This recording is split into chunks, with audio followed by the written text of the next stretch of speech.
So this morning, I want us to begin in the book of Genesis, chapter 32. So if you've got a Bible and want to flip there, or an app and want to click and swipe there, go right ahead. Genesis chapter 32. And we're going to see an account of a story that happened with a man named Jacob, and this will also be on screen. And here's what it says. During the night, Jacob got up and took his 2 wives, his 2 slave women, and his 11 sons, and crossed the ford of Jabbok. He took them and sent them across the stream along with all his possessions. Jacob was left alone, and a man wrestled with him until daybreak. When the man saw that he could not defeat him, he struck Jacob's hip socket as they wrestled and dislocated his hip. Then he said to Jacob, "Let me go, for it is daybreak." But Jacob said, "I will not let you go unless you bless me." "What is your name?" the man asked. "Jacob," he replied. "Your name will no longer be Jacob," he said. "It will be Israel, because you have struggled with God and with men and have prevailed." Then Jacob asked him, "Please tell me your name." But he answered, "Why do you ask my name?" And he blessed him there. "What is your name?" And he replied, "Jacob."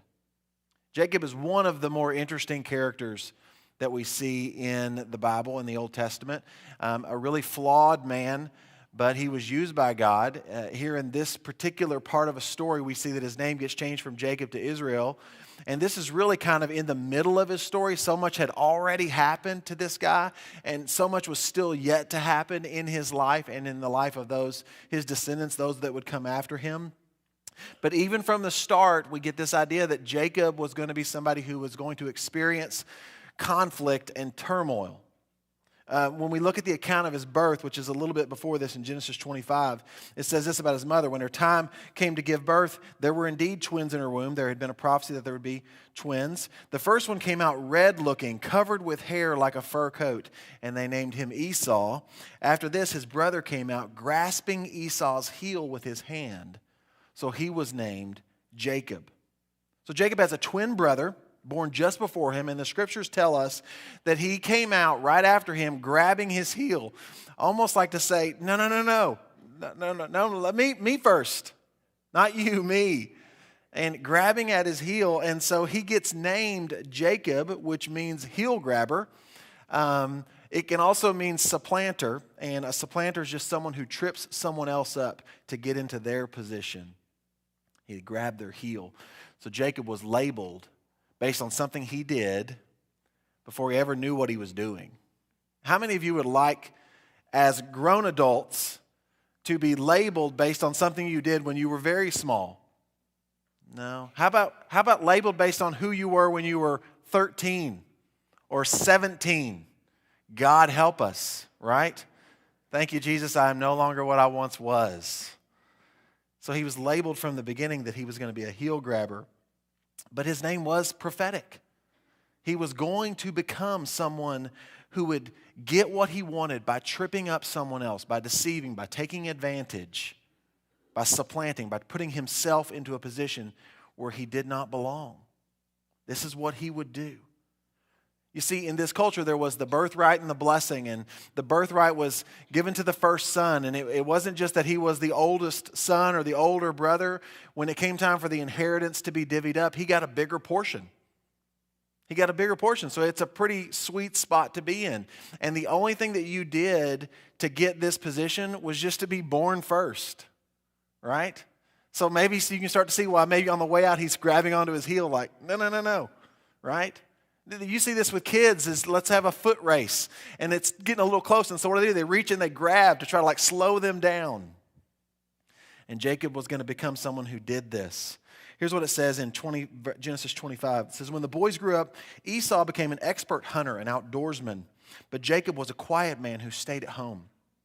Isaac loved Esau because he had a taste for wild game, but Rebekah, his mother, loved Jacob. So they each had their favorites. Loved Jacob. Once when Jacob was cooking a stew, Esau came in from the field exhausted, and he said to Jacob, "Let me eat some of that red stuff because I'm exhausted." And that's why he was also named Edom. It says, Jacob replied, "First, sell me your birthright." Always trying to get something that wasn't his. "Look," said Esau, "I'm about to die, so what good is a birthright to me?" Jacob said, "Swear to me first." So he swore to Jacob and sold his birthright to him. And then Jacob gave bread and lentil stew to Esau. He ate, drank, got up, and went away. So Esau despised his birthright. Jacob schemed to get into a position that wasn't his, to get something that he wanted, the birthright. But it didn't stop there. He also pretended to get the blessing. He pretended to be his brother in order to get his blessing. Now, the scriptures tell us that it was his mother's idea, but he went right along with it.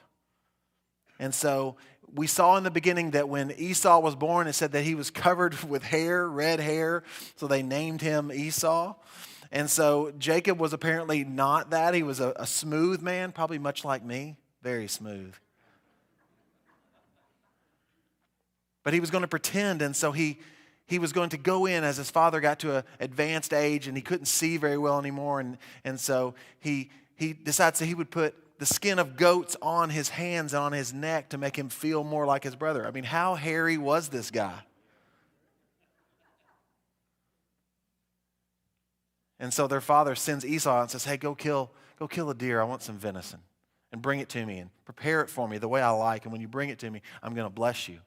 His mother overhears and says, "Hey, we'll kill some goat and we'll serve that to him, and we'll put these skins on, and I'll get some of your brother's clothes and put them on, so that way you even smell like him, and you can go in because your father's blind, he can't see, and then he'll bless you instead," because you remember the mom had picked him as her favorite and dad had his favorite.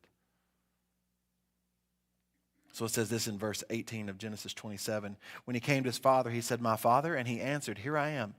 "Who are you, my son?" He couldn't tell the difference. He couldn't see. And Jacob replied to his father, "I'm Esau, your firstborn. I've done as you told me. Please sit up and eat some of my game so that you may bless me." But Isaac said to his son, How did you ever find it so quickly, my son?" And he replied, "Because the Lord your God made it happen for me." Wow, now this is he's bringing God into this now, right? Then Isaac said to Jacob, "Please come closer so I can son. Are you really my son Esau or not?"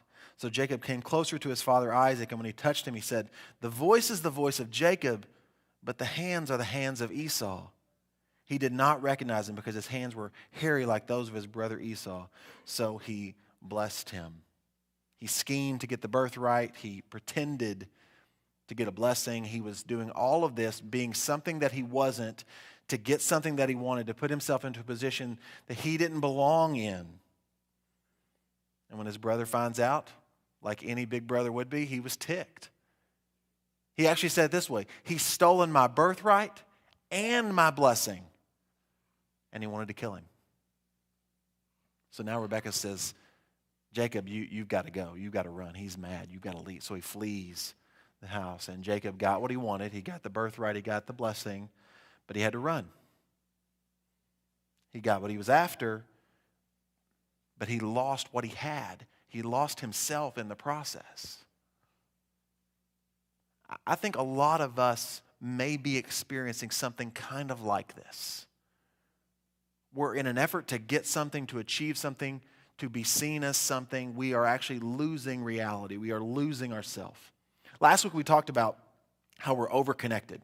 We talked about how we have our phones with us too much. We talked about social media. Some of us are addicted to it. We can't go 10 minutes without checking to see what's going on Facebook. And really the sad reality of all this connectedness, of social media, for instance, is that we're actually a little bit less real. Even though we're more connected, we're also more filtered. We watch reality TV shows that aren't reality at all. They're very, very scripted. It's a setup. It's phony. It's filtered. I almost think that reality may be a word that we're starting to lose in the English language. We don't really know what it means. When I start talking about reality, you can almost in your mind think, are you talking about your reality or my reality? I don't like your reality. I reject that. I'm going to embrace my own reality. Because the reality that most of us are experiencing is very controlled, very filtered. It's edited to look the way we want it to look. And we interact with people who are hiding behind online personas and filtered and rehearsed responses. There's actually a large segment of people now that have a very difficult time having unfiltered communication. These are people that if they're going to pick up the phone to order a pizza, will write out exactly what they're going to say because they're not used to unfiltered communication. Can't just walk up and have a conversation. And I think that these things have poured over into our lives because if we're honest, we all wear masks to control the way we're seen, the way we're perceived, in order to get something that we think we want. We spend an inordinate amount of time and energy trying to control the way that we're seen and perceived. It's called image maintenance. If I can control the way you see me, then I can control the way you treat me. We will post a candid photo that we took 7 shots to get it just right. That's not candid, right? It's like the opposite of candid. All right, now everybody do this, right? We're all going to jump at the same time. What is that? It's candid. It's candid. No, it was planned. Planned. That's what it was. That's a word now. This is the way we're controlling it. It's filtered. We edit it and we tweak it and we filter it. Pull out our Instagram app and we can make it look just so. So much so that there's actually a whole another side of Instagram, for instance, that people refer to as Finstagram. It's just short for fake Instagram. And it's actually where people will set up another user account and they'll only let certain people that they really trust see it, and that's where they post the unfiltered versions of their life. So they have a private one and then a public one. The public one is phony as all get out, and then the private one, that's the more real. I'm going to post the pictures of stuff that you wouldn't normally let anybody see. Some of you, the way that you're controlling this is to say, I'm just not even getting involved in that, Karen. I don't know what you're talking about. I don't do that social media stuff. But we're not perfect on the other side either. Because this isn't about social media. It isn't the problem. It just highlights it. I think our instinct is to hide. Our instinct is to pretend. That's our natural instinct. It goes all the way back further in Genesis to the Garden of Eden. And when they sinned and when they realized that they were naked and they were ashamed of the way that they appeared, they hid and they covered themselves. They tried to fashion things to cover themselves. And we're still doing it. We're still ashamed of how we look and how we're going to be perceived. And we're still hiding. And we're trying to control the way everyone around us sees us, perceives us. And just like Jacob, I believe that we wear masks to get the things that we think we need. That's the first point in your notes if you're taking notes. We wear masks to get the things that we think we need. For him, even there was, I think, something almost instinctual in him that from birth, he wanted the position that his brother would have. And he grabbed on, trying to pull himself ahead and pull his brother back. Jacob got the blessing by pretending to be someone that he wasn't. He put on a mask. But because of his deception, he had to spend about 2 decades on the run from his brother. He wanted the blessing of his father, but in receiving it, he could no longer live in the house with his father. He wore a mask. He pretended in order to get something that he thought he wanted, that he thought he needed. And he got exactly what he wanted, but he never got to enjoy it. He never got to live in it. Mark 8:36, we know this passage. For what does it benefit someone to gain the whole world and yet lose his life? What was the benefit? What good is it? Jacob supplanted. He put himself in, he tripped someone else up to get into a position. He made himself be seen a certain way. He tricked his father, he deceived, and he ripped off his brother, and he ended up having to run and hide for 20 years even away from his mother, who we know that he loved. He was close with her. What does it benefit? What good did it do him to get his father's blessing if he had to lie? What good did it do him to be blessed by Isaac and to scheme to get the birthright if he couldn't be there and stay in his father's house anymore? And for you and me, what good does it do? What benefit do we get if we get people to like us and approve of us by wearing a mask and pretending to be something that we're not? If you pretend to be something to get someone to like you or to approve of you or to affirm you, all you are doing is getting them to like someone else. That's not even who you are. What did you gain? What was the benefit? Well, if I've got to do this because if I don't control the way I'm seen, if I don't wear this mask, my friends they won't continue to be my friends. Well, then they're not really your friends at all. What does it benefit? What does it benefit you to get what you want if how you get it means that you lose yourself?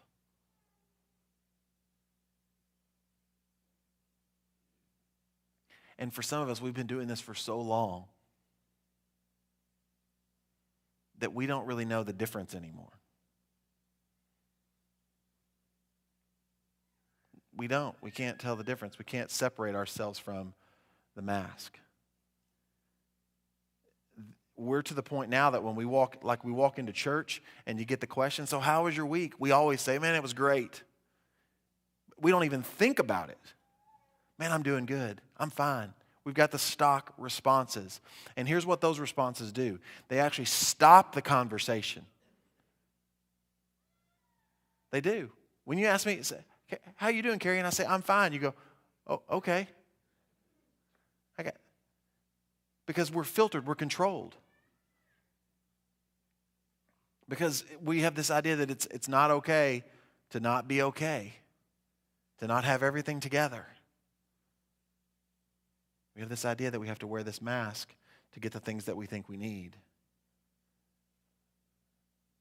But the truth is that if in wearing a mask to get something that we think we need, to get a relationship that we think we want, if in doing that we realize that we're not actually getting what we want, we don't get to enjoy it because we always have to keep up the mask by pretending. And that, honestly, that's the second thing in your notes, and I stole this from Pastor Stephen Furtick. God cannot bless who we pretend to be. He can't. If we're pretending to be, how can God bless that? Jesus himself said, a time is coming and is already here when those who worship him will worship him in spirit and in truth. And somehow we think, and when I say we, I'm putting myself right there with you, we think we can walk into a place like this with the mask up, pretending, stand in front of these seats and sing songs of praise to God, and we're just big fat liars about everything that's going on in our life. There's no truth. To be honest with you, when I started praying and thinking about this series, if we're honest, this was the first message I thought of. I wanted to start with this. But the truth is that everything else we've talked about in this series, and really everything that when it comes to trying to authentically follow Jesus, comes out of this. There is no true repentance without honesty. And God's word calls us to repent to the Father, and then it calls us to confess our sins to each other. But there is no confession if we're wearing a mask. There is no confession if we're pretending, and God can't bless that. He can't bless us when we're phony, when we're filtered. It doesn't mean that we say, okay, this is me, this is all my sinfulness, this is just who I am. No, it means, hey, this is me, this is all of my sinfulness, and apart from Jesus, I am stuck like this. But I will never become the person that he wants me to be as long as I pretend to have it all together. God can't bless that. Because we don't fool God with our disguises. And the blessings that we think we're getting when we pretend aren't even real blessings. It's like the blessing that Jacob got. He got the blessing and then immediately had to flee.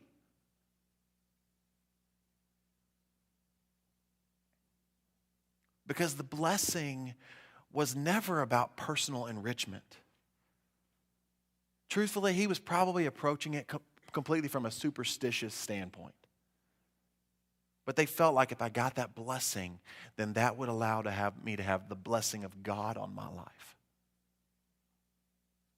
It wasn't about I want that blessing of God on my life. If I were to ask you that question, and don't raise your hand, how many of you want to have the blessing of God on your life? We would all say, yeah. Who wouldn't want that? Is it available? That's like me saying, hey guys, I've got stacks of $100 bills for everybody in the room. Does anybody want one? We would all go, I mean, I'm doing all right, but yeah, I'll take a $100 bill. It's available to you. Why wouldn't you want it? But if we want to experience the blessing here wasn't about enriching his life. It was about finding the will of God. It was about discerning the will of God and having the blessing of God in our life to guide your life. But when we live a filtered and pretend masked over life, we miss out on the blessings that God has planned for us because we're too busy trying to control our life and the way we're seen. And the only way we get to step into the blessing of God in our life is through authenticity. It's through honesty with ourselves, with God, and with others. So I took a music class, a few music classes when I was in college.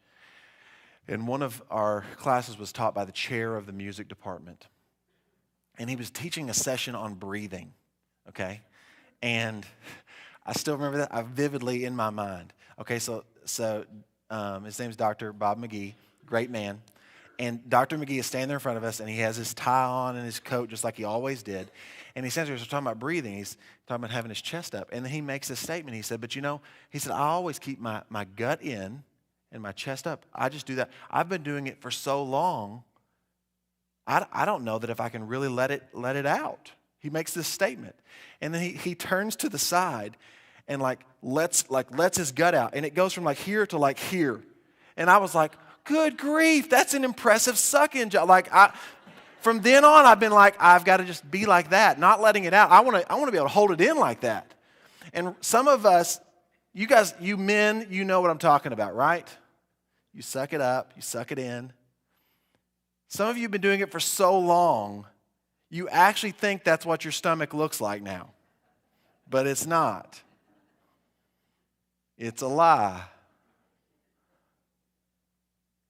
Only when we're honest with ourselves can we begin to experience the blessing of God. Sometimes the blessing of God begins with correction. When we're honest with ourselves, and he goes, okay, finally, this is something I can work with. So you admit it. You admit it. You admit that you have a judgmental attitude. You admit that you have a lustful heart. You admit that you like to gossip. You're honest about that. And it took Jacob a long time to figure out that God could not bless the person he pretended to be. It took him about 21 years. See, consider this. He was about 76 or so when he deceived his father. 76. Now, we can have a whole other message about why Jacob's still living at home at 76 and why his mom still had some of Esau's clothes. We don't have time for that. We really don't. So he's 76-ish when he steals the blessing. So that means he's about 97 when he decides it's time to go home. And he says, maybe Esau won't kill me. Been long enough. As it turns out, God couldn't bless the man he pretended to be. Maybe Esau will forgive me. Maybe he won't try to kill me. So he sends gifts ahead to Esau, but he also sends his wives, his possessions ahead. And that's where we find this passage that we first read. It says, Jacob was left all alone, and a man wrestled with him until daybreak. When he saw he could not defeat him, he struck Jacob's hip socket as they wrestled and dislocated his hip. Now, when you realize he's 97, you start to realize why his hip came out so easy. Am I right? It's just a matter of time for me. He said to Jacob, let me go, for it's daybreak. But Jacob said this, and notice this: I will not let go unless you bless me. He still wanted the blessing. And from the beginning, he'd been grabbing his brother's heel, and then he'd spent the rest of his life trying to get into the position that his brother had so that he could get what he thought he wanted. And he says, this is my moment. And just like he wouldn't let go of his heel, now he won't let go of this man he's wrestling in the dark. And there's a lot of debate about who this man was. Many people believe that this is a pre-incarnate form of Jesus, wrestling with God in the dark. And he says, I will not let go unless you bless me. He'd been grasping after people and things his whole life. He'd pretended and faked it and filtered his life to try to get what he wanted, to make people think he was something that he wasn't, and try to control the destiny of his life. And now as he wrestles with God in disguise, he refuses to let go. He holds on. I think he knew this was his now or nothing turning point in his life. He also was keenly aware that he was about to cross a river and encounter his brother for the first time in a couple of decades, who was probably still angry. I need the blessing of God. I'm desperate for it. I'm not going to let go until you bless me. It was time to get real. And that's kind of the last thing I have for you in your notes. It's only when we get real that God can begin to use us. So this is a hard lesson for Jacob to learn. This is a lesson I'm still learning. He was 97, I'm about 38. It's only when we get real that God can use us. He doesn't need a plastic, pretend version of who you think you should be or who you think everybody else wants you to be. He says, I won't let you go unless you bless me. And then in verse 27, it says this. He asked him, what is your name? Jacob, he replied. What is your name? Heel grabber, supplanter. I'm a tricker, I'm a deceiver, I'm a pretender. That's who I am. I mean, some of you in here, you may have been given a name at birth that you wish would not have happened. You've been going through life hoping for a nickname. So what's your name? I mean, you can call me whatever you want. No, what's your name? Heel grabber, deceiver, supplanter, tricker, pretender. I can be whoever you want me to be. For some of us, if we're honest, and someone says, so what's your name? We would have to say, well, that depends on who's asking. To those I'm really close with, I'm Carrie. To my church, call me Pastor Carrie.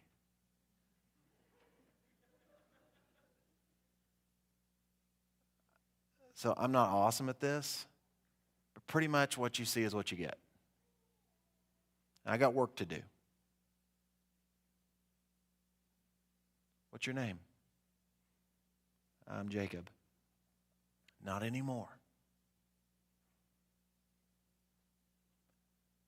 Let's call you Israel. Because you've wrestled with man and you've wrestled with God and you have overcome. Israel, that's a fantastic name. We still hear that name. Yes, they refer to him as the God of Abraham, Isaac, and Jacob. Only when we get real can God use us. In other words, the guy who spent his whole life trying to get something that he wasn't by trying to be somebody that he wasn't, he says, this is who I am. Just a few little sub-notes here. First is it can be painful to let the real me show. Because for some of us, we've been doing it so long, it's going to be painful to detach the mask, to take it off. Because there are people around us that are going to be completely shocked. They've known us for decades and have no idea the truth behind the mask. But God can't bless the person that you're pretending to be. He can't bless a church that's pretending to be something that it's not. We have to be honest. This is who we are. Because blessing only comes when I drop the mask. And one more thing. Purpose, direction, and fulfillment are only found when I let God define me. And you could even say this, when I let God rename me.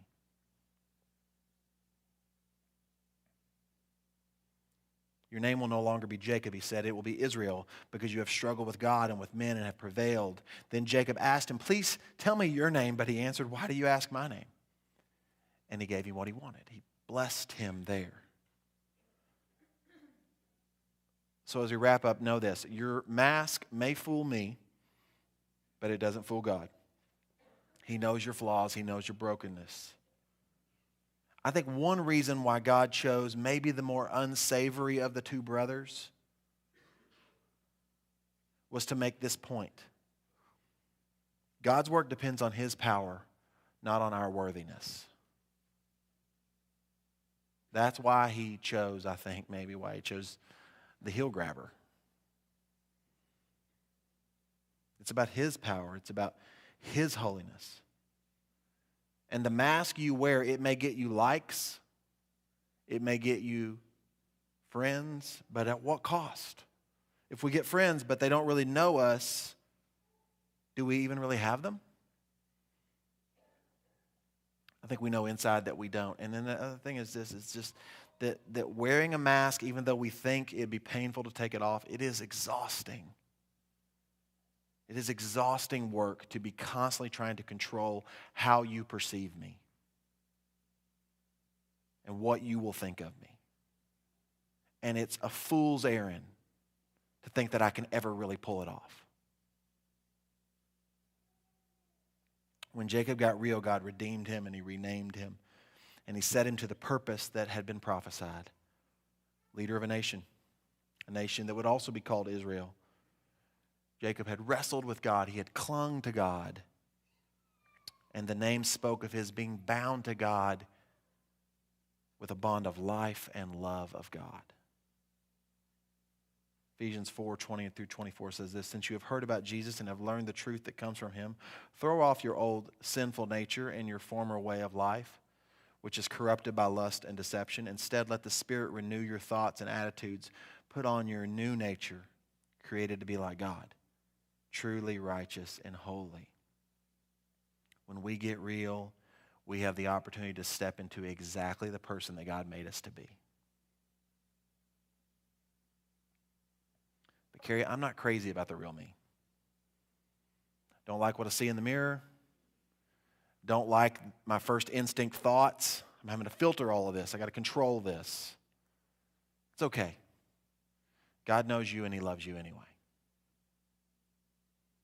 And I'm going to tell you this. The people that I love the most are the ones that are the most real with me. I lived about 15 years of ministry trying to control the way I was perceived. And no one got any closer than about this to me. And I found myself with no real friends. I could control the way you perceive me, but you couldn't really get in because I couldn't get to let you get too close. And I was alone. I was like Jacob, left all alone in the dark. And I mean, not literally the way it happened in this story, but God came and wrestled with me.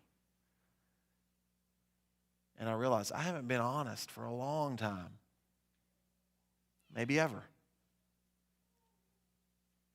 So grateful for the opportunity to step into the new nature, even as someone who's been a believer of Christ for over 20 years.